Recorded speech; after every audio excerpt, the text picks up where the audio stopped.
성경 봉독하겠습니다. 신명기서 6장입니다. 1절부터 9절까지 말씀 함께 합독하겠습니다. 1절의 말씀부터 합독하십니다. 이는 곧 너희의 하나님 여호와께서 너희에게 가르치라고 명하신 명령과 규례와 법도라.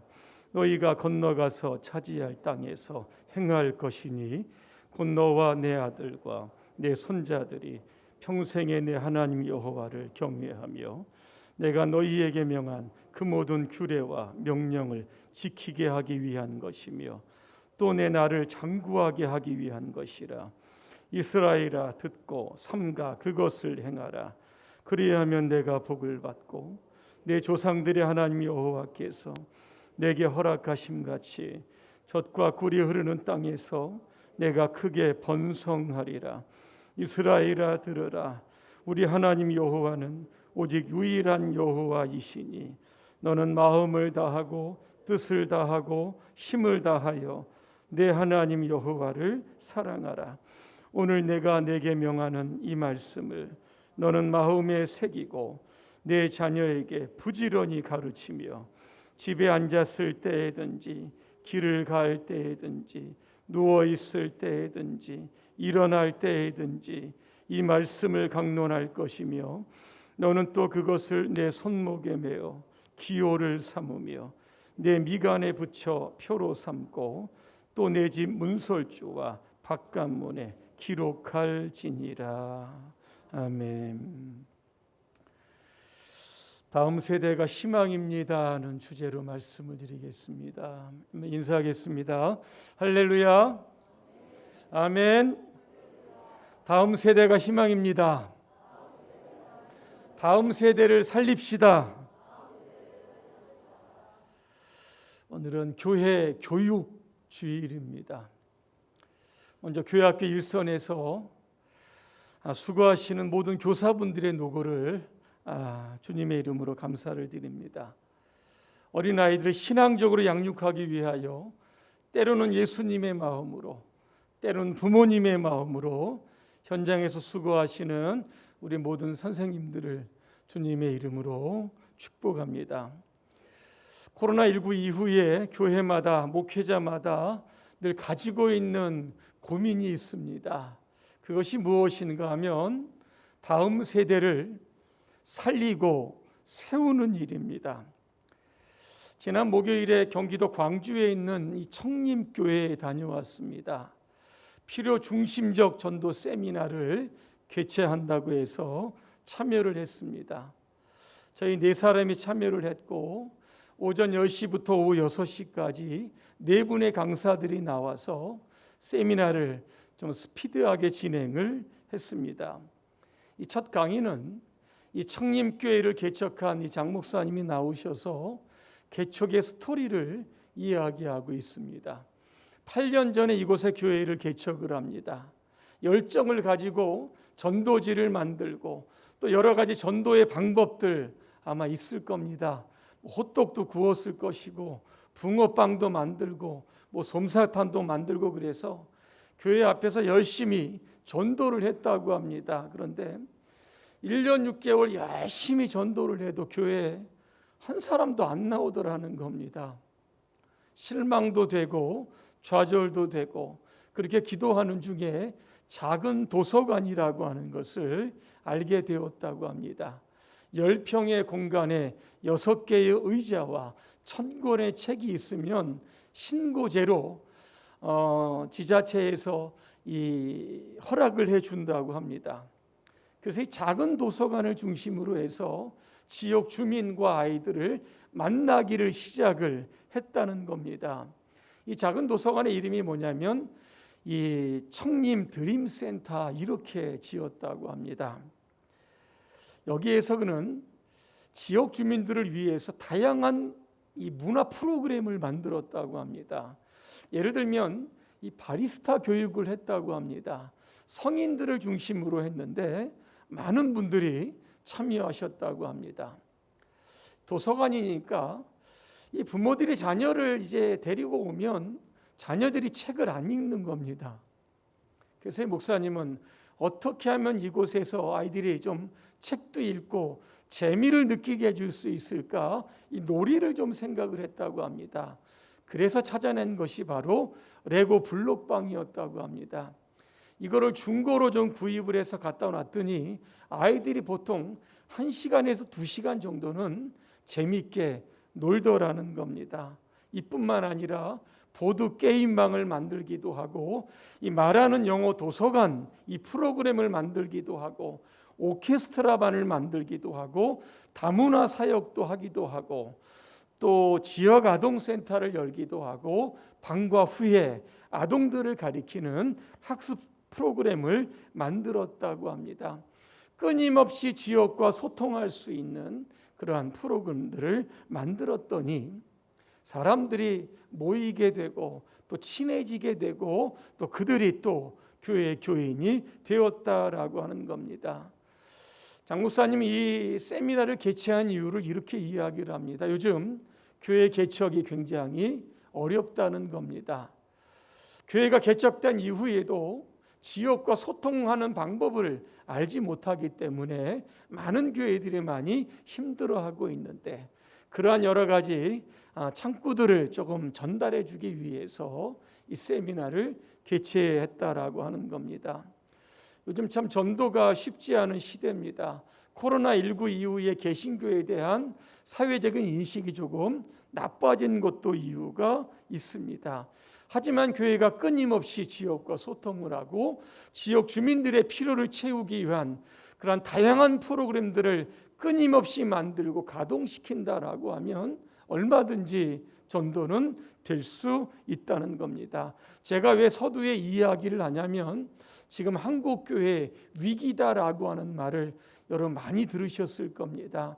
한국 교회가 위기인데 더 위기인 게 무엇인가 하면 바로 다음 세대가 위기라고 하는 겁니다. 목회 데이터 연구소가 올해 한 보고서를 만들게 됩니다. 이 제목이 뭐냐면 포스트 코로나 시대 교회 학교 전략 방향입니다. 이 보고서에는 예장 통합입니다. 서울 서북로에 215개 교회를 대상으로 한 이 설문조사를, 그 내용을 담고 있습니다. 여러분, 서울 서북교회 그 노회가 215개의 교회가 있는데 교회 학교를 운영하는 비율이 57%라고 합니다. 43%는 교회 학교가 없다는 겁니다. 자, 그러면 57% 교회 중에서 교회 학생이 27명 미만인 교회가 역시 절반 정도 됐다라고 하는 겁니다. 이게 서울 이야기입니다. 그러니까 서울의 그 215개 교회, 이 중에서 겨우 절반이 교회를 하는데 이 중에 또한 절반이 27명 미만이었다라고 하는 겁니다. 여러분, 이 목회 데이터 연구소에서 그러면 이 교회 학교 교육 개선을 위해서 무엇이 필요하냐 이렇게 질문을 했다고 합니다. 여러 가지 답변이 나왔는데 그 중에 첫 번째가 뭐냐면, 부모나 학생들이 학원 공부나 학교 공부보다 교회 학교 공부를 우선시하는 인식의 전환이 필요하다라고 했습니다. 또 하나는 뭐냐면 자녀의 신앙을 부모가 지도해야 된다라고 하는 것이 나왔다라고 하는 겁니다. 우리 교단도 예외는 아닙니다. 이 작년에 우리 유소년 이 통계를 내보니까 약 7만 명입니다. 자, 그런데 지난해 대비해서 거의 한 8,500명이 줄은 숫자라고 합니다. 왜 이렇게 교회 학교가 줄어들고 있는 것일까? 여러 가지 원인이 있겠지만 그 중에 하나가 무엇인가 하면 저출산입니다. 올해 통계청에서 작년 그 가임 여성입니다. 만 15세부터 49세까지인데 출산율을 0.81명으로 그렇게 통계를 해서 보고를 했다는 겁니다. 2006년부터 정부가 이 저출산 문제를 해결하기 위해서 380조 원을 여러분 부었다고 합니다. 그런데 결국 실패했습니다. 이대로라면 아마 올해 0.7명 정도로 그렇게 더 하락할 것이라고 하는 것을 전망했습니다. 한국이 소멸한다라는 책 혹시 여러분 들어보셨습니까? 전영수 씨가 쓴 책입니다. 핵심은 이겁니다. 한국의 고령화와 저출산으로 인하여 한국은 지구상에서 사라진다 그랬습니다. 자, 이것을 우리 교회 학교에 그대로 대입해 보면 똑같은 결론이 나옵니다. 교회에 다음 세대가 없으면 교회도 사라지게 되는 겁니다. 가임 여성의 연령이 만 15세부터 49세라고 합니다. 오늘 여기에 해당되신 분들은 좀 마음의 결단을 좀 해주셔야 될 것 같습니다. 창세기 1장 28절에 보니까 하나님이 아담과 하와에게 복을 주시면서 이렇게 말씀을 하십니다. 생육하고 번성하라, 땅에 충만하라 그랬습니다. 자녀 많이 낳는 거, 이게 나라를 사랑하고 교회를 살리는 이게 최선의 방법입니다. 자, 그러면 우리가 교회 교육주의를 맞이해서 우리 교회가 다음 세대를 위해 도대체 무엇을 해야 할 것인가라고 하는 겁니다. 첫 번째는 교회는 다음 세대를 위해서 교회 공간을 어른의 구조에서 아이들의 구조로 바꿔야 합니다. 일례로 미국의 대형 교회를 보면 교회 공간의 70%를 아이들을 위한 공간으로 활용하고 있다라고 하는 겁니다. 그래서 교회에 딱 들어오면 1층에다가 아이들이 놀 수 있는 공간, 놀이공간과 교육적인 공간을 만들어 준다는 겁니다. 우리 교회도 교회학교 청소년들을 위해서 여러분 쾌적한 공간을 만들어 주어야 하는 겁니다. 그리고 교회학교에 많은 예산을 투입해야 합니다. 다음 세대를 살려야만 우리 봉산교회 희망이 있기 때문에 그런 겁니다. 오늘 성경에 보니까 그러면 우리 다음 세대를 살리기 위해서 우리가 어떤 교육을 해야 되는지 두 가지 말씀을 드립니다. 첫 번째는 신앙교육입니다. 신앙교육은 누가 해야 되냐면 부모님들이 하셔야 되는 겁니다. 오늘 2절에 보니까 내 아들과 손자들에게 하나님은 어떻게 하라고 명령을 하십니까? 하나님의 규례와 명령과 법도 이거 가르쳐 지키게 하라라고 하는 겁니다. 하나님의 명령, 규례, 법도 이게 무엇일까? 구체적으로 이야기하면 구약의 절기들입니다. 구약은 3대 절기가 있는데 이 절기는 어떤 일이 있어도 사는 곳이 어디에 있든지 예루살렘 성전을 반드시 방문하라고 하나님께서 말씀하셨기 때문에 그런 겁니다. 이 3대 절기를 간략하게 말씀을 드리면 첫째 유월절입니다. 여러분 유월절 아실 겁니다. 넘어간다라고 하는 겁니다. 하나님께서 애굽에서 430년 노예 생활하는 사람들, 그 백성 이스라엘 백성들을 구원하기 위해서 10번째 내린 재앙, 장자가 죽는 재앙입니다.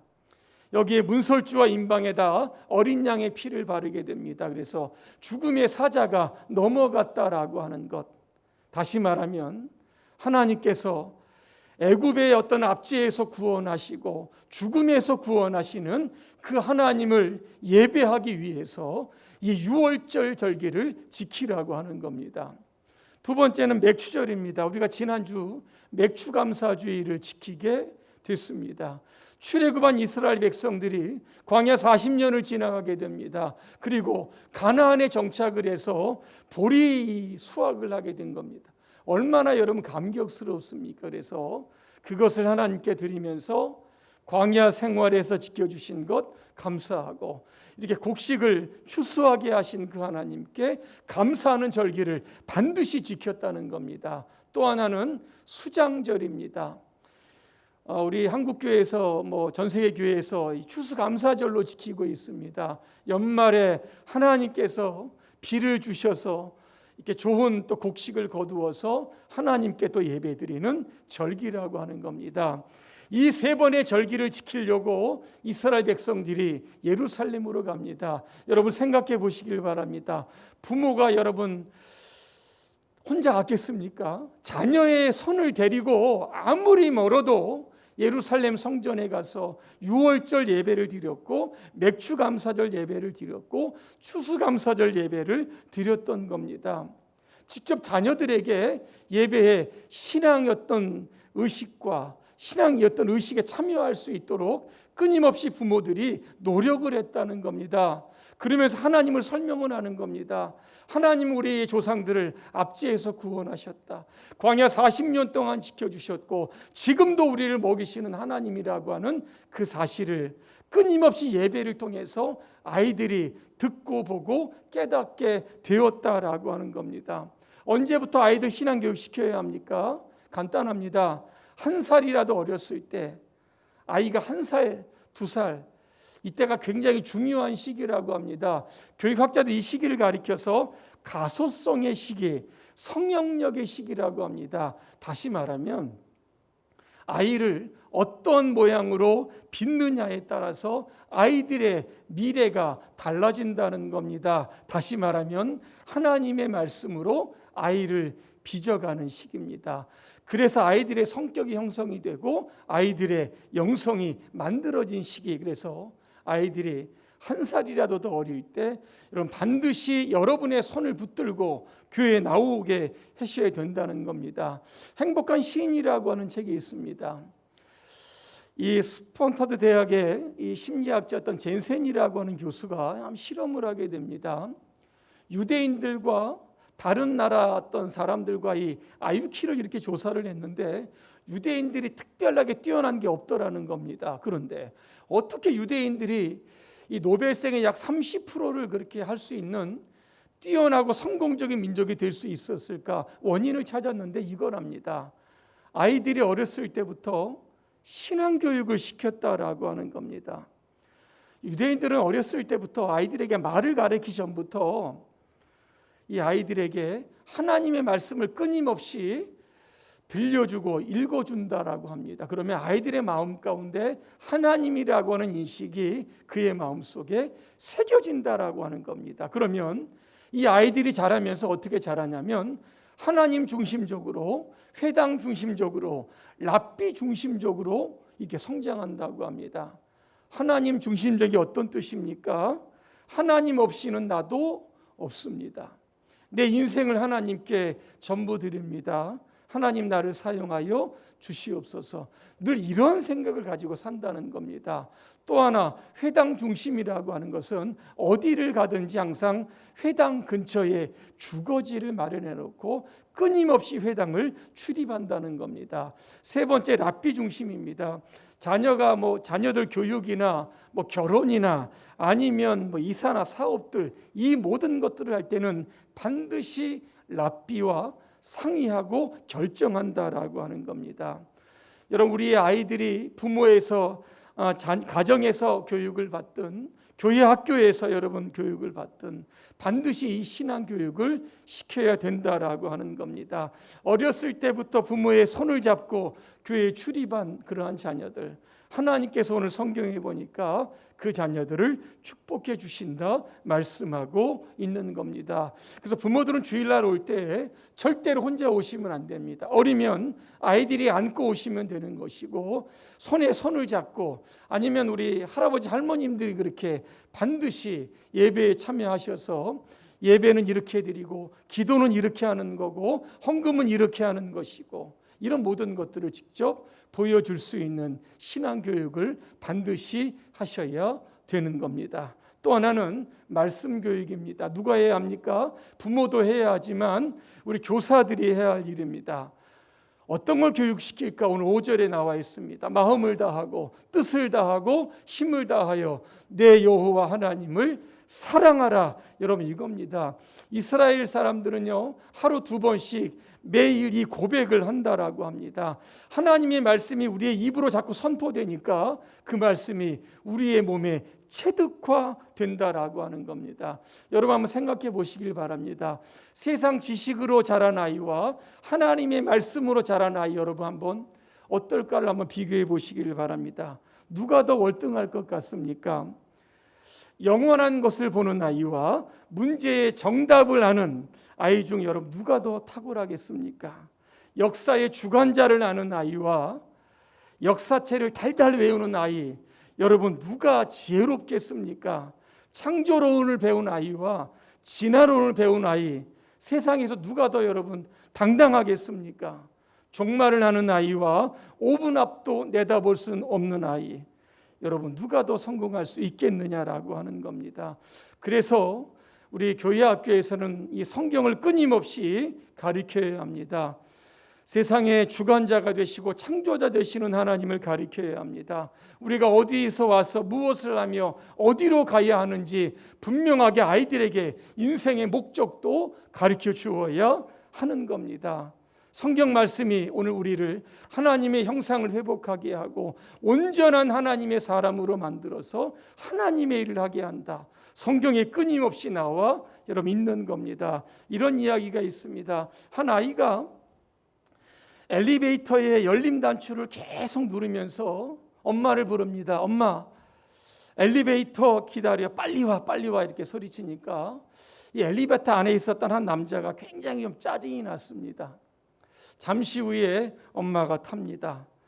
엘리베이터 문이 닫힙니다. 그때 엄마가 아이에게 이렇게 이야기합니다. 그렇게 말하지 말랬지, 이렇게 이야기합니다.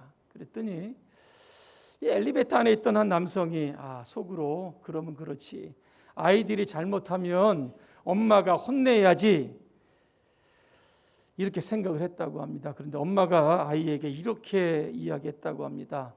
엘리베이터가 뭐냐, 혀를 굴려서 엘리베이터 이렇게 말해봐라. 여러분 이게 세상에서 가르치는 지식입니다. 다른 사람 배려도 없고 생각도 전혀 하지 않습니다. 너만 성공하고 너만 출세하면 된다라고 하는 것, 이게 바로 세상적인 교육이라고 하는 겁니다. 성경에 보니까 신앙교육을 잘한 가정이 있고 잘하지 못한 가정이 있습니다. 제가 저번에도 말씀을 드렸지만 신앙교육에 실패한 가정, 엘리 제사장의 가정이었습니다. 엘리에게는 두 아들이 있습니다. 홈니와 비느하스입니다. 아버지가 제사장, 오늘날로 이야기하면 목사입니다. 얼마나 많이 예배를 드렸겠습니까? 그런데 사무엘상 2장 12절에 보니까 뜻밖의 이런 말씀이 있습니다. 엘리의 아들들은 행실이 나빠 여호와를 알지 못했다 그랬습니다. 여호와를 알지 못했다. 다른 번역에 보니까 이렇게 되어 있습니다. 하나님을 무시했다 그랬습니다. 아니 그렇게 많은 예배를 드렸는데 그럼 도대체 어떤 예배를 드린 것일까? 그냥 형식적으로 예배를 드렸다는 겁니다. 예배의 대상인 하나님께 대한 경외함이 전혀 없었던 겁니다. 다시 이야기하면 구원의 확신도 없고 천국의 소망도 없고 그냥 형식적인 믿음으로 아버지가 드리자고 하니까 여러분 드렸던 겁니다. 여러분 이렇게 신앙생활 아이들 여러분 어떻게 했는지 아십니까? 자기 욕망을 참지 못합니다. 나중에는 성도들이 하나님께 드린 제물을 도둑질해 가고 훔칩니다. 나중에는 이 성전에서 시종드는 그 여인들과 또 이 간음하게 되는 일이 있게 되는 겁니다. 결국 두 아들은 전쟁터 나가서 죽게 되고 두 아들이 죽었다는 소식을 듣고 엘리가 의자에 앉아 있다가 뒤로 넘어져서 죽었다는 겁니다. 이 사건을 한번 생각해 보면서 엘리 제사장 좀 아무리 사역이 바빠도 자녀들과 함께 저녁에 예배의 자리에 함께 모였으면 어땠을까를 생각을 합니다. 말씀으로 자녀들의 잘못을 지적을 하고 그 자녀들을 위해서 기도로 더 많이 기도해 주었으면 아마 이런 비극은 이 가정에 일어나지 않았을 텐데라고 하는 그러한 마음을 갖게 됩니다. 여러분 한나라고 하는 여인 아실 겁니다. 불임 여성인데 하나님께 기도해서 하나님의 아들을 주셨습니다. 사무엘입니다. 근데 이 한나는 사무엘이 이 젖될 뜸에 한 살쯤 됐을까요? 성전에 갔다가 맡겼습니다. 왜 그랬을까? 세상 지식을 배우기 전에 하나님의 말씀을 먼저 배우는 것, 하나님께 예배하고 기도하는 법을 배우기 위해서 아주 그냥 성전에 갔다 맡겨 놓았던 것을 보게 됩니다. 이 아들이 나중에 어떻게 됩니까? 이스라엘의 위대한 선지자가 되고 제사장이 되었던 것을 우리가 보게 되는 겁니다. 결론적으로 한 이야기를 하고 마칠까 합니다. 한 전도사의 이야기입니다. 이 전도사가 군대를 입대하고 자대를 배치받습니다. 1등병 계급장을 딱 달고 4박 5일 휴가를 딱 받아서 나가려고 합니다. 어머니에게 전화를 겁니다. 저 이제 나갑니다. 그랬더니 하시는 이야기가, 대전에 계신 할머님이 계시는데 몸이 편찮으니까 한번 들러서 와라 그렇게 이야기합니다. 가기 싫었지만 순종하는 마음으로 대전에 계신 할머니 갔다고 합니다. 문을 열고 들어가니까 조그만 방에 이 도우미를 통해서 부축을 받으면서 누워 계셨다고 합니다. 아프신 할머니가 자신을 반겨줍니다. 그러면서 가냘픈 손으로 꾸깃꾸깃한 10,000원짜리 한 장을 딱 주시면서 갈 때 아이스크림 사 먹어라 그렇게 이야기하시더랍니다. 그러면서 가려고 하는 이 손자의 손을 잡고 이렇게 기도를 하더랍니다. 하나님, 사랑하는 손자가 주의 종으로 쓰임 받을 때 지혜와 주식을 주시고 하나님을 감동시키고 사람을 감동시키는 주님의 사역자가 되게 해주십시오. 그 할머니의 손자에게 천국에서 만나자 그렇게 한 이후에 이 할머니는 돌아가셨다고 합니다. 이 전도사는 이 할머니의 기도가 자신의 사역의 어떤 패턴을 바꾸었다고 합니다. 도대체 어떻게 하면 하나님께 감동을 주고 어떻게 하면 사람에게 감동을 줄까? 결국 죽음 앞에서 손자를 위해서 간절히 기도한 할머니의 기도에 있었다라고 하는 겁니다. 오늘 여러분의 삶에 자녀들 참 보배입니다. 참 귀합니다. 막 키워서 여러분 안 되는 겁니다. 그래서 여러분의 자녀를 신앙교육 끊임없이 여러분 교회에 데려오셔야 합니다. 자녀가 안 가겠다고 하면 여러분 억지로라도 여러분 교회에 데리고 오시기를 바랍니다. 그리고 교회 학교에서 지행하는 그러한 말씀과 신앙교육을 통해서 우리 아이들이 잘 하나님의 사람으로 성장할 수 있도록 해야 합니다. 이렇게 자란 아이들 나중에 어떻게 되겠습니까? 잠언 22장 10절에 보니까 이런 말씀이 있습니다. 마땅히 행할 길을 아이에게 가르치라. 그리하면 늙어도 그것을 떠나지 아니하리라 그랬습니다. 신앙과 말씀으로 잘 양육되어진 우리의 아이들, 앞으로 교회의 기둥이 되고 나라와 이 세계 이민족 위에 그게 쓰임받게 되시기를 주님의 이름으로 축복합니다. 기도하겠습니다. 하나님, 오늘은 교회 교육주일입니다. 우리 봉산의 교회 학교를 축복하시고 자녀들을 가리키는 우리 선생님들을 축복하여 주시고 우리의 자녀들이 신앙과 말씀으로 잘 양육되어서 하나님이 쓰실 만한 위대한 하나님의 일꾼으로 쓰임받게 하여 주시옵소서. 예수님의 이름으로 기도합니다. 아멘.